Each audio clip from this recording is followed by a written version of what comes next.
Fala pessoal, estamos começando mais um Design Tank Talks, o podcast de design aqui do Design Tank, e hoje eu tô aqui com o William Marini, mais conhecido como Will, para a gente falar sobre algo que talvez num primeiro momento você não se interesse tanto, mas que é fundamental se você quer ter sucesso na sua carreira de negócios, que é a inteligência de negócios, a inteligência por trás do design, como que você analisa dados, interpreta-os e transforma isso em ações de design para ajudar o seu parceiro de negócio, a indústria ou até mesmo o seu negócio de design a se desenvolver e a ter mais lucro e mais sucesso aí na sua carreira.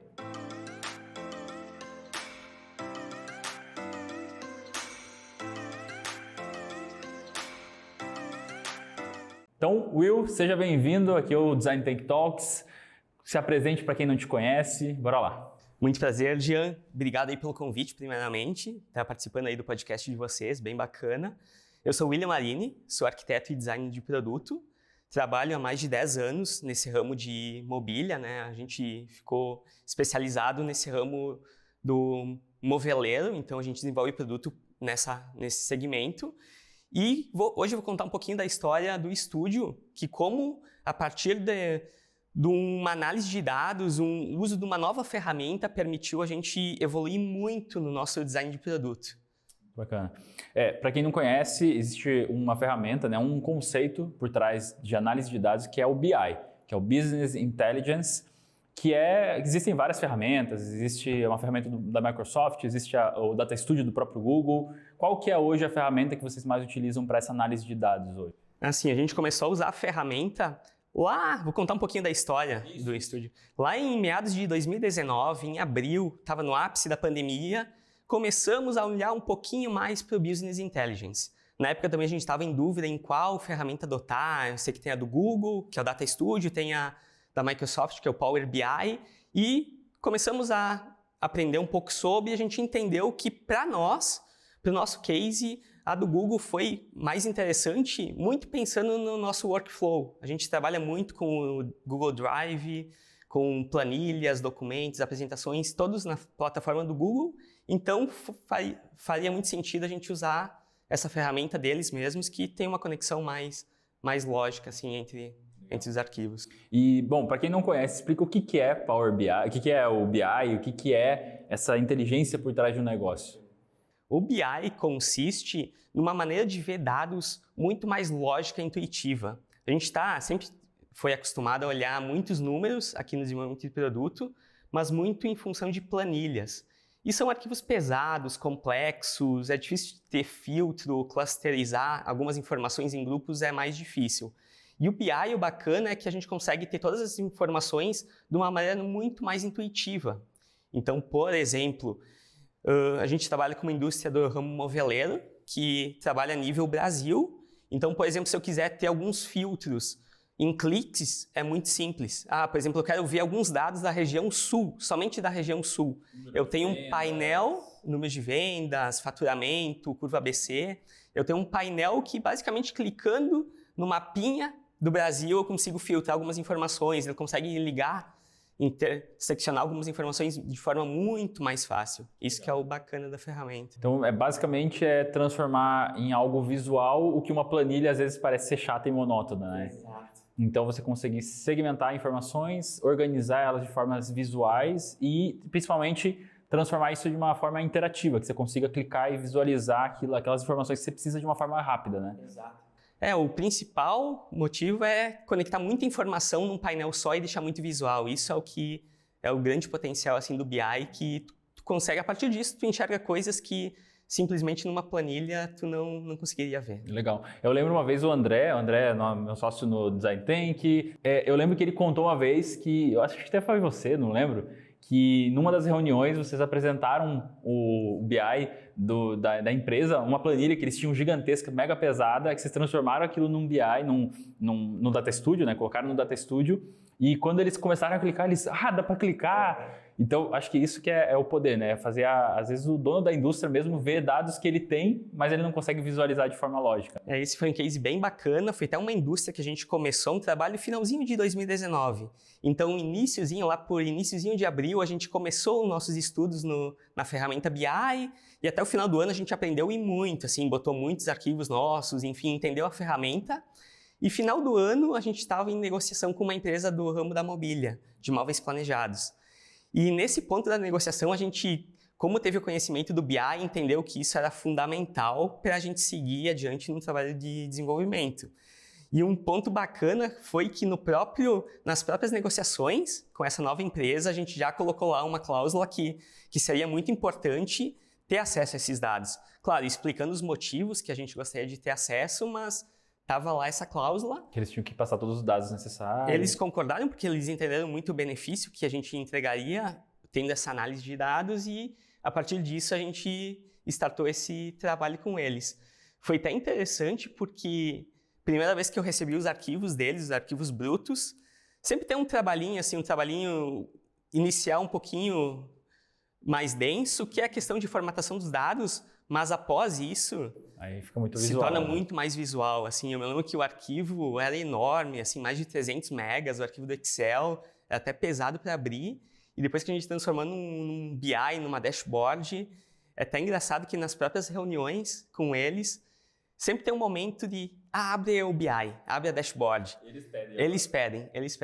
Daí a gente fica em dúvida, bota tal produto na tela para eu ver o histórico dele. Esse produto como que tá agora? Daí a gente sempre interage com essa dashboard nas reuniões e é bem bacana. Assim. Que legal. Mas, assim, nem sempre foi assim. Vocês começaram em 2000 e... O Estúdio Meninga começou em que ano? O Estúdio Meninga começou em 2008. Em 2011 você entrou... Em 2011 eu comecei, juntamente com o André. E até 2019 vocês não utilizavam? Não. Até 2019 a gente olhava para números, claro, mas olhava muito em função de planilhas, às vezes algum Excel um pouco mais avançado, mas nada além disso. E aí em 2019 foi o ponto de virada que... Foi o ponto-chave. A gente viu que lá naquela época muitas empresas grandes, principalmente do marketing, já usavam muito BI. Mas até hoje, para ser muito sincero, a gente apresenta o BI para os nossos clientes e é algo super novo, assim. Eles não estão acostumados a ver isso. Não estão acostumados, conhecendo a partir da gente e uma novidade. A gente vê que no futuro a gente imagina que isso vai ser super trivial, assim, um commodity, né? Quem não olhar para uma dashboard em formato de BI vai estar muito... Já fica a dica para quem está ouvindo ou assistindo, né? Que é começar a se especializar nisso, a buscar mais informação sobre Business Intelligence, que nada mais é do que você criar uma forma, então, visual de mostrar dados, é fundamental. Então, para quem fizer isso, quem se especializar nisso vai se destacar muito, né? Só que tem muita gente que talvez esteja ouvindo, e aí eu me coloco no lugar dessas pessoas, né? Que talvez ache assim, mas eu sou um ser criativo, né? Eu sou um designer, eu quero desenvolver produtos. Eu realmente preciso entender de dados? Qual que é a sua visão em relação a isso? Tem aquela velha frase, né? Eu sou de humanas, não de exatas, né? Exato. Mas o que a gente entende, né?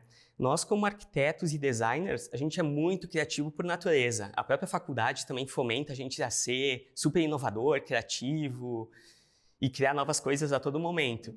Mas se tu for analisar as pessoas que tu se relaciona numa empresa, os diretores, em suma são economistas, administradores, são da parte são mais racionais do que emocionais. Então, ter alguma ferramenta que seja um meio termo entre o designer super criativo e o administrador super racional, isso eu acho que é bacana, que consegue conectar as duas pessoas. Exatamente. É aquela coisa que a gente sempre fala no Design Thinking, inclusive, que é fale japonês com japonês, fale coreano com coreano, fale português, com brasileiro, mas o mais importante é falar a linguagem da pessoa que está te ouvindo, né? Quando você vai para uma reunião de uma empresa, com uma indústria, você vai estar falando com, como você falou, administradores, pessoas racionais.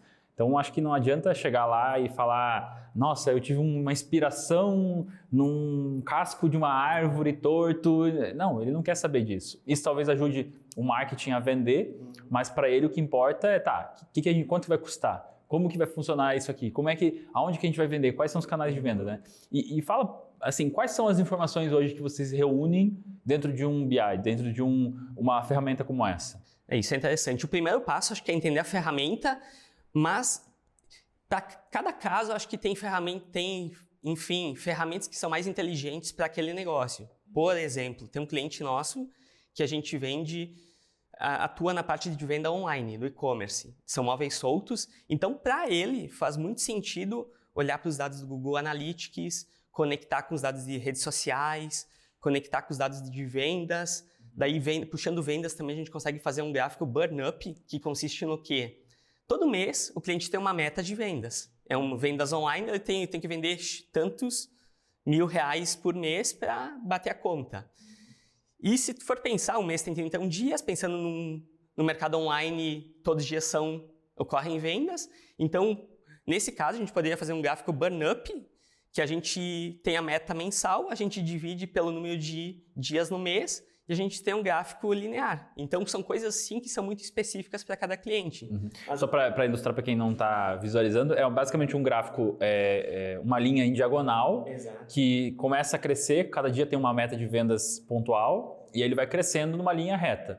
E aí você tem uma outra linha das vendas realizadas, que aí você tem que bater aquelas metas, senão você vai acumulando o número de vendas que você precisa fazer para bater a meta do dia, né? Exato. Então, eu vou pedir até para o nosso editor aí colocar na tela um exemplo de um gráfico burn-up para ficar claro para quem está vendo aqui no YouTube, né?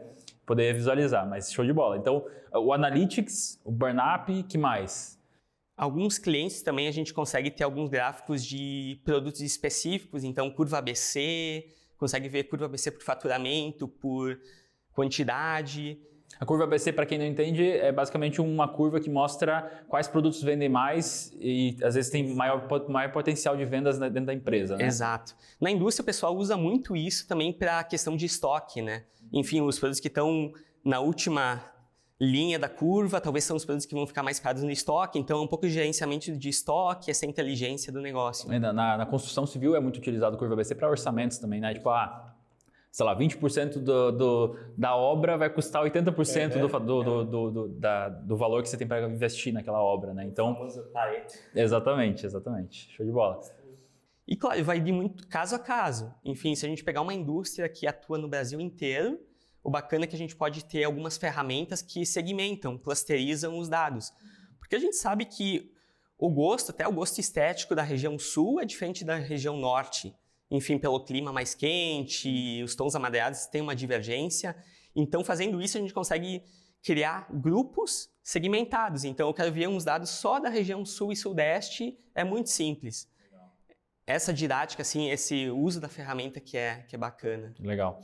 E hoje, para as indústrias que vocês trabalham, assim, quais informações que eles mais pedem para ver no dashboard? É número de vendas, enfim, um exemplo para que as pessoas consigam visualizar quais informações elas precisam focar mais. Para a indústria que atua com venda online, faz total sentido, assim, os dados de venda é o que encanta eles realmente para ver se a gente está alinhado, se está dentro do ritmo que eles estipularam como meta.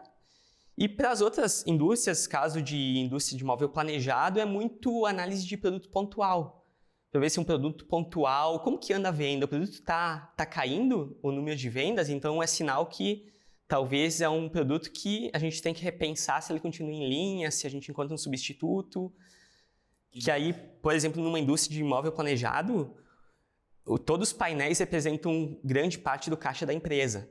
Então, ficar bem atento, né, nesses números de vendas é bem importante porque representa um valor muito grande dentro do faturamento mensal deles. Surgiu a ideia da gente fazer um outro podcast falando sobre esse momento de um produto está morrendo e a gente precisa repensá-lo. Como que a gente faz isso? Quais são as ferramentas que vocês utilizam? Quem quer aprender sobre isso, comenta aqui embaixo que a gente pode gravar um podcast falando sobre isso. Acho que tem bastante coisa. Como que vocês criam os produtos? Cria do zero, tem alguma ferramenta para utilizar, enfim, a gente pode fazer um outro podcast falando sobre isso, muito bacana. E aí em 2019, então, vocês começaram a implementar e vocês vêm atualizando esse sistema de análise por BI até hoje. Sim. 2019 nós começamos, mas assim, a gente começou muito entendendo, vendo vídeos online, vídeos tutoriais e começamos a pegar os nossos materiais e inserir na plataforma. Mas isso, a gente entendeu no primeiro momento, dominou a ferramenta. Mas como caso a caso, a gente precisa de, enfim, informações diferentes a serem captadas, enfim, eu tenho que entender uma curva ABC, tenho que entender mídias sociais, o que está mais performando. Para cada caso, a gente tem que, enfim, seguir uma estratégia diferente. Então, a partir disso, a gente vem evoluindo desde então. Até para redes sociais, então, vocês utilizam o Data Studio, enfim, o BI?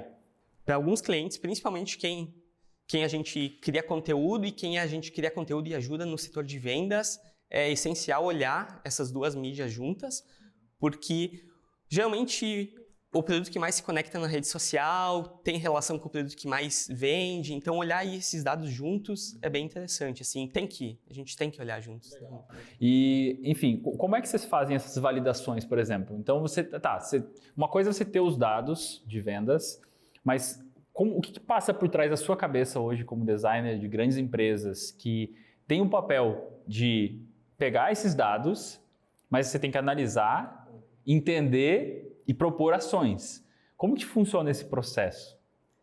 O início, assim, antes de sair criando dashboards e tal, o primeiro passo é entender o que eu quero tirar de conclusão daquilo.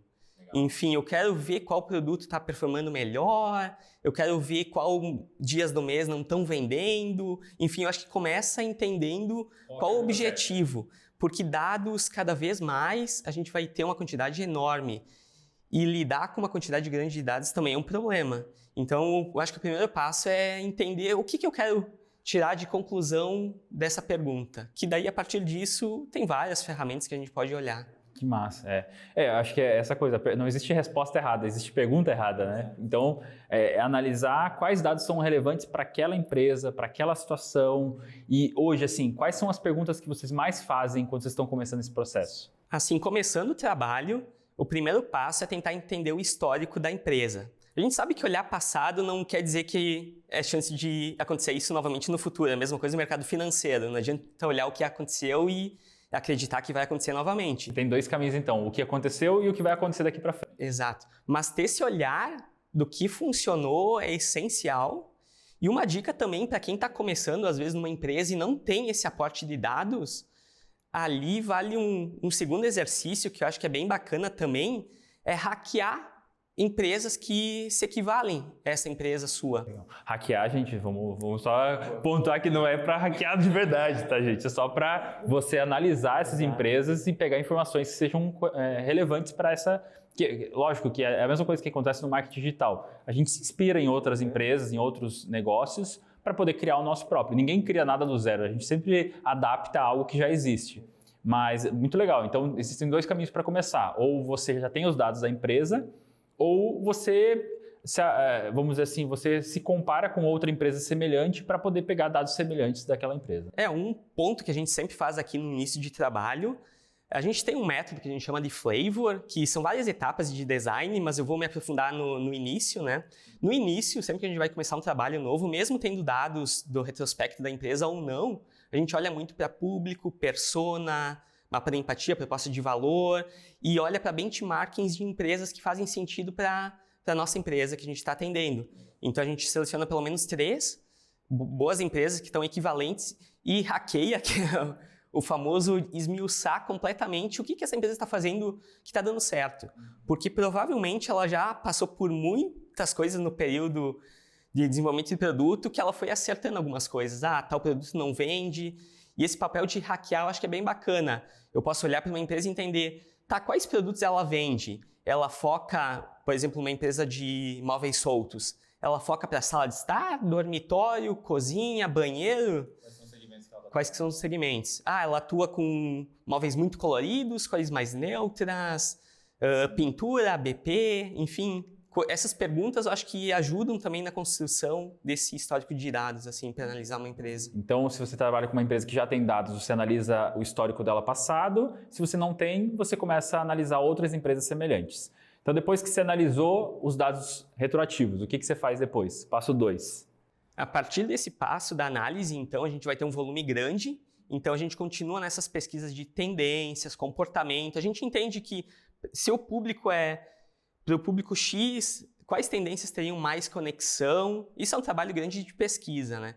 Para só depois A partir disso, a gente começar a pensar em desenho, né? Desenho é uma das últimas etapas. Caraca, isso acho que é o mais difícil para quem está entrando, porque acho que como designer, como todo ser criativo, né, arquiteto, designer, a gente quer logo ir para o desenho. E eu estava até comentando com o Will aqui no começo do podcast, né, que na faculdade é aquele processo natural, né? Você está sentado ali na aula, às vezes, uma aula que você, às vezes não se interessa tanto, e você começa a pensar e viajar e desenhar uma cadeira ou algo que você gostaria de ter. E esse acho que é o processo mais natural criativo, mas quando você está trabalhando com empresas, não é esse o processo real, né? Você não vai simplesmente sair desenhando algo que você gostaria de ter, você tem que pensar num público e o que esse público precisa ou quer ou compraria, porque senão não faz sentido nenhum. Você vai apresentar para a indústria algo que você gostaria de ter, mas para eles, você não vai convencê-los de que isso é o que eles precisam, né? E aí pode ser uma briga de gostos, né? O arquiteto acha aquele produto lindo, incrível, mas talvez o diretor não se conecta e talvez nenhum dos dois seja a pessoa que vai comprar o produto. Aí que tá. Eu faço uma analogia também com a área médica, né? O médico que vai fazer uma cirurgia, ele sempre vai ter por trás todos os exames possíveis para realmente, quando chegar o momento da cirurgia, não ter nenhuma surpresa. Então, acho que na área moveleira é bem isso. A gente se aporta de muitos dados para quando começar a desenhar, ter todas as respostas justificativas possíveis para seguir nesse caminho. Perfeito. E aquela coisa, né? Entre o seu gosto e o meu, eu fico com o meu. Exato. Então, contra dados não há argumentos, né? Isso aí. Então, acho que você podia explicar um pouquinho mais sobre o Flavor. O que é esse Flavor? É uma ferramenta que vocês desenvolveram? É algo que existe no mercado? O que é o Flavor? Bacana.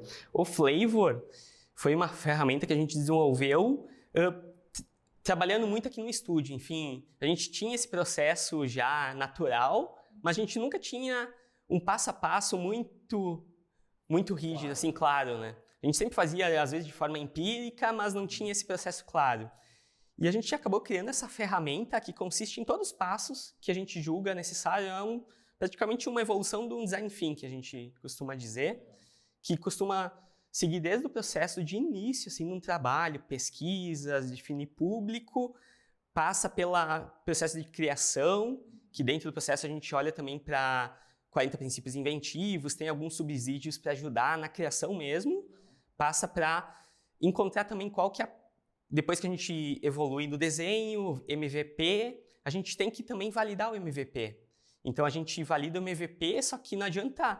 O MVP seria o mínimo produto viável, né? Um protótipo, basicamente. Então, como que a gente valida esse protótipo? Será que eu que vou opinar? Será que é o diretor da empresa que vai opinar? Então, dentro do processo, a gente identifica quem que é a pessoa que realmente iria adquirir esse produto e a gente faz a pergunta para essa pessoa. Tem que fazer a pergunta certa para a pessoa certa, senão é uma pergunta errada, né?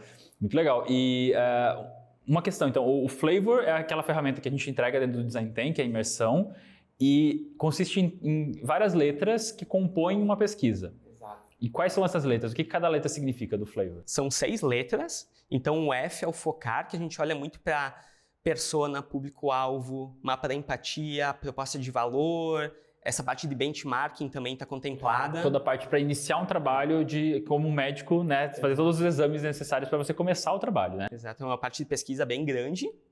Daí, a partir disso, a gente entra na parte de lapidação, para entender qual área a gente avança, entender qual que é a prioridade para a gente dar sequência.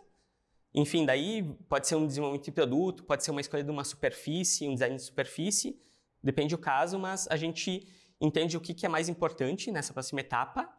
O A é atacar, então a gente coloca mão na massa, vê quais etapas, enfim, a gente segue adiante.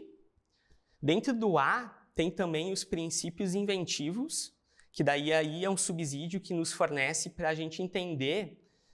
A gente está em dúvida da criação e tem algumas ferramentas que podem nos ajudar a criar realmente o produto. No A você já começa a desenhar. Isso.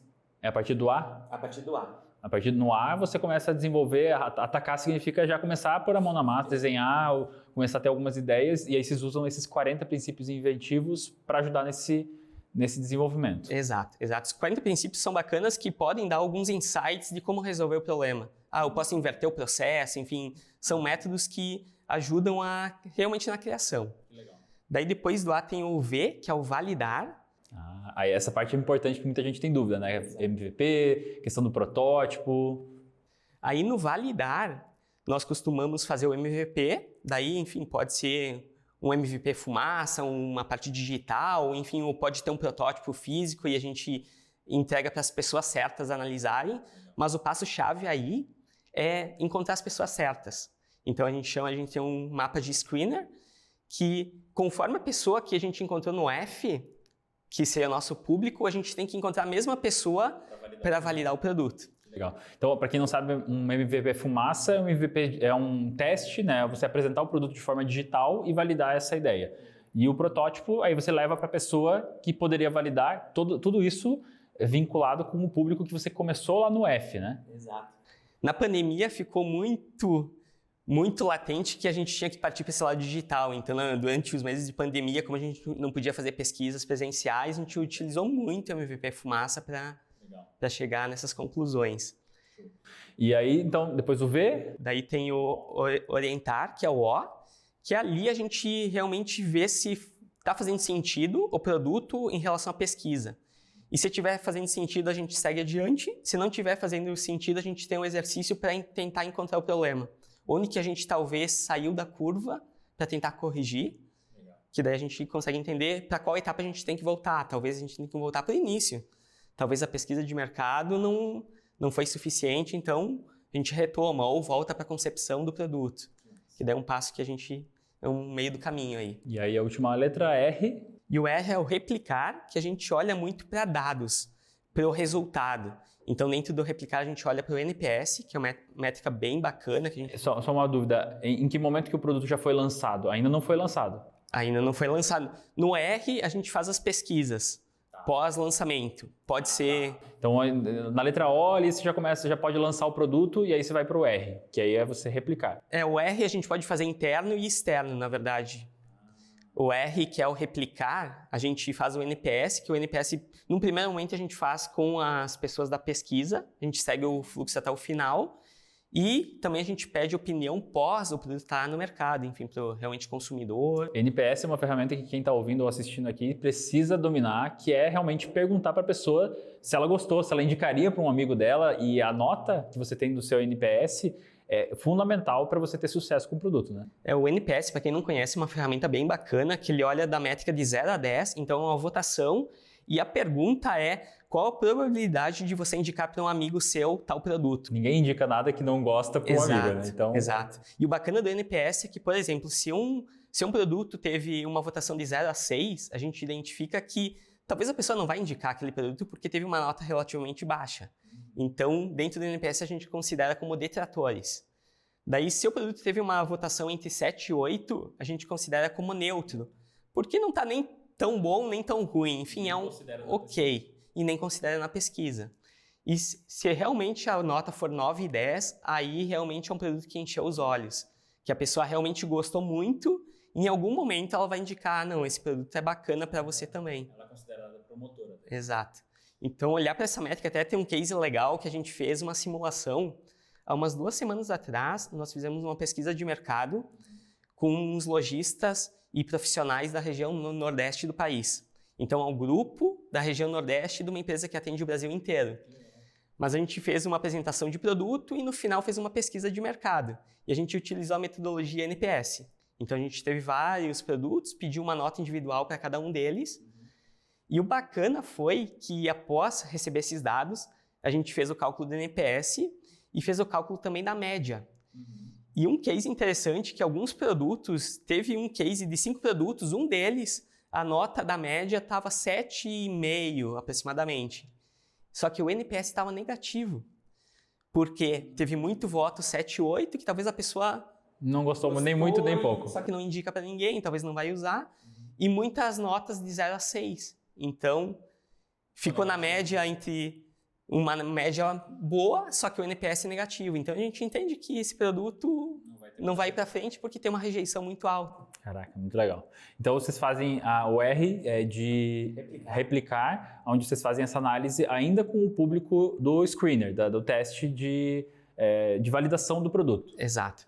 Durante o processo a gente faz com o público do screener e após o produto estar em linha, a gente também pode abrir essa votação, enfim, criar meios digitais para receber esses dados, porque daí... Isso valida que aquele público que você usou para validação é o público certo, né? Porque ele realmente está começando a consumir o produto. Legal. Muito massa. Então existe muito mais por trás de um design, né, do que simplesmente desenhar algo bonito, né? Isso é o que a gente bate muito na tecla dentro do Design Tank, isso é o que a gente vê, não só de pessoas como você, né, de designers como você que são fora da média, né, além do que normalmente a gente vê por aí nos designers, mas principalmente o que a indústria busca, né? Eu acho que um designer que vai além do design, um designer que vai atrás de dados e que consegue entender a linguagem da indústria é o designer que vai se destacar, é o designer que vai buscar, vai conquistar um mercado que é pouco explorado e muito lucrativo nessa indústria, né? É que a indústria também está vivendo isso o dia todo, né? A indústria olha muito para dados. Tu entra num parque fabril, tu vê planilhas, folhas cheio de tabelas e tal. Para eles é normal. E se realmente a pessoa não tiver esse viés por trás, não olhar, mesmo que seja um pouco... é muito fácil de ser derrubado em qualquer justificativa porque o desenho não se sustenta, né? Às vezes um produto tá lá parado, com estoque parado, comprometendo o fluxo de caixa e às vezes a pessoa não enxerga isso, o designer não enxerga isso. Um produto lindo, mas está comprometendo às vezes o fluxo de caixa, que é a coisa mais importante para o administrador, né? E o trabalho do designer ele não para depois do lançamento, né? Você não só desenha algo, larga na indústria e deixa lá. Qual que é o trabalho pós-lançamento de um produto, por exemplo? Vocês têm algum produto que acaba morrendo e aí tem que reinventar esse produto? Como é que funciona isso?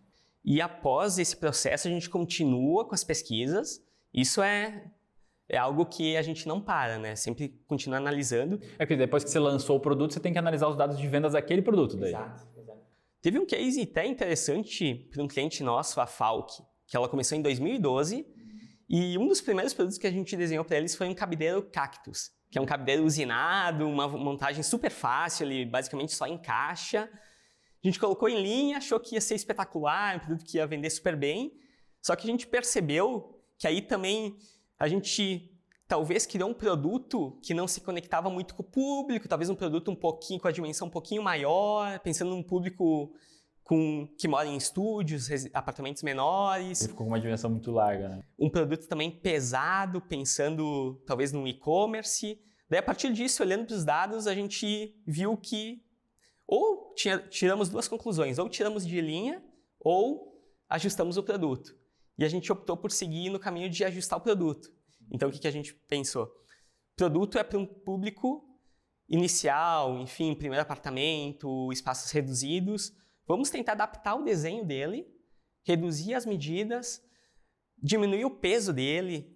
Na época ele era em MDF, uma dimensão maior, a gente reduziu a espessura de 18 milímetros para 15, reduziu a dimensão que, no final das contas, diminuiu o peso. E a gente entende que para e-commerce, venda online, é essencial o peso e a dimensão do volume, né? Por causa do frete, né? Por causa do frete. E fazendo essa mudança, o produto ressuscitou. Foi um produto bem bacana porque proporciona uma experiência diferente, que é uma montagem super simplificada, um volume pequeno, e a gente enxergou isso olhando para esses dados assim, de performance. E hoje hoje é um sucesso de vendas, ele vende em quase todos os e-commerce. Sim, se tu entrar em todos os e-commerces do Brasil, nos marketplaces, ele está lá presente. E é um sucesso principalmente pela experiência que ele proporciona, pela fácil montagem, pequeno volume. E ele tem uma cara, realmente um design que lembra um cactus, então ele é realmente uma peça que chama atenção, né? É simples, mas chama atenção em qualquer ambiente e já transforma um pouco, né? Chama atenção e um ponto bem bacana, que aí partindo de um ponto de inovação também na concepção, partindo para esse lado, ele é um produto que no momento que a gente foi desenhar, a gente observou que a maioria dos produtos do mercado tinha um centro de gravidade alto. Então, por exemplo, eu vou botar uma mochila no cabideiro. Daqueles metálicos, assim. Daqueles metálicos tradicionais que, enfim, eu acho que todo mundo teve, enfim, algum convívio com. Se tu colocar uma mochila muito pesada com notebook, a tendência dele cair é enorme, enorme. Se ele não cair, é uma surpresa, né? E o bom desse cabideiro é que mesmo reduzindo o peso, mesmo reduzindo a medida, a gente deixou o centro de gravidade mais baixo. Então, a base dele é um pouquinho maior que o topo. Então, ele suporta muito mais peso e aí que entra a parte de Da inovação para fazer. E é o princípio simples, né? O princípio básico que é o cabide ele tem que sustentar peso. Exato. E aí os cabideiros tradicionais, às vezes, eles não aguentam muito peso e aí vocês resolveram esse problema. Isso é fantástico. E acho que essa é a tecla que a gente bate tanto no Design Tank, né? Que é você pensar num problema e encontrar uma solução. Não é inventar algo que não existe. Um cabideiro existe. Agora, um cabideiro que tenha mais estabilidade, talvez seja uma solução inovadora e que realmente faça com que esse produto se destaque e venda muito, né? O principal ponto da inovação, às vezes, é pegar algo que já existe e melhorar, né? Não criar algo totalmente novo. Já existiam muitos cabideiros no mercado, mas, em suma, a maioria que se enquadravam nesse valor, nesse público, não tinha essas características básicas de suportar peso, né? Então, aí que entra o ponto da inovação. Então é isso, o papo foi muito bacana. Obrigado, Will. Obrigado pela participação aqui. Tenho certeza que foi muito bacana para quem está assistindo ou ouvindo. Se você está assistindo isso no YouTube, não deixa de curtir, comentar e também se inscrever aqui no nosso canal. Se você está ouvindo isso em algum podcast, não deixa de seguir a gente aqui também. E é isso, Will. Muito obrigado pelo papo, pelo seu tempo aqui. Segue a gente aqui nos nossos Instagrams, está aparecendo aqui na imagem ou está aqui na descrição também. E é isso. Obrigado, Will. Obrigadão. Feliz de estar presente aqui. Muito massa. A gente vai continuar esse papo, tem muita coisa para a gente falar ainda, então continue acompanhando a gente aqui e nas nossas redes sociais. Até mais, gente. Valeu!